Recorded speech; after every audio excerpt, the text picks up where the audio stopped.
Bilang isang babae o lalaki, biyudo o biyuda ka man, normal lang na maging maingat sa pagpasok sa isang relasyon, lalo na kung mas bata sa inyo ang posibleng nagpapatibok ng puso nyo. Ang edad ay hindi hadlang sa pag-ibig tulad ng palagi kong sinasabi. Pero mahalagang tiyakin kung tapat ba at seryoso ang kanyang intensyon sa iyo.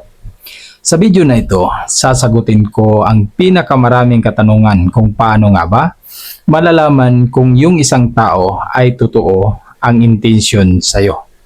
Kaya naman, huwag kang kukurap, samahan mo ako para malaman mo ang mga bagay na ito. At huwag mo ring kalimutang mag-like at mag-share sa video na ito kung sakaling tama lahat itong sasabihin ko. At bago ko ibigay sa inyo ang mga palatandaan, may mahalagang paalala lang ako. Huwag kang magdesisyon kaagad kung ikaw man ay lalaki.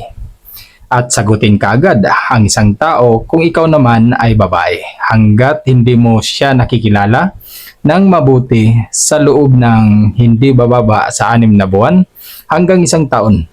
At huwag mo munang bigyan ng pera o ipaalam ang lahat ng iyong ipon at mga ari-arian. At sa pangalawang pagkakataon, bago natin umpisahan ito, nais ko lang magpasalamat sa inyong suporta sa channel natin at sa ating advokasya na makatulong sa kapwa sa pamaraan ng pagbibigay advice o payo sa mga klase-klaseng problema. Tulad ng sabi ko, libre po ito para sa lahat kahit alam kong hindi ito madali para sa akin.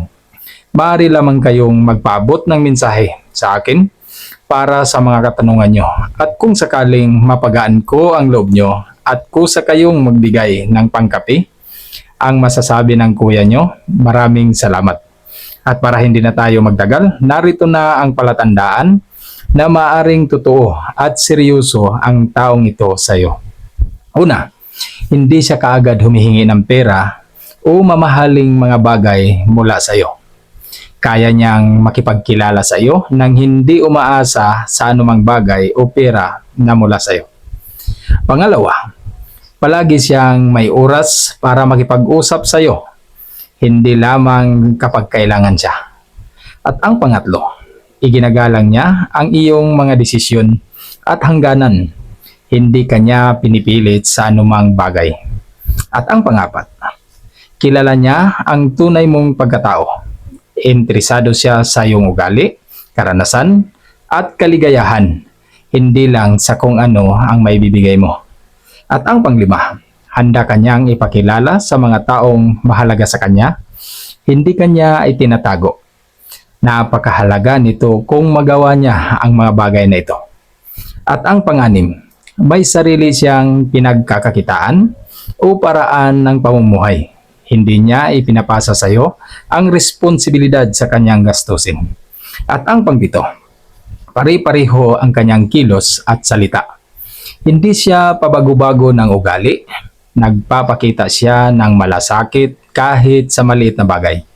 Inuuna niya ang iyong kaligtasan, kalusugan at kapayapaan ng isip.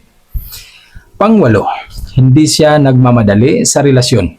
Binibigyan niya ng panahon ang pagkilala sa bawat isa. At pinaparamdam niya na ikaw ay mahalaga bilang tao, hindi bilang pinagkukunan ng pera o seguridad.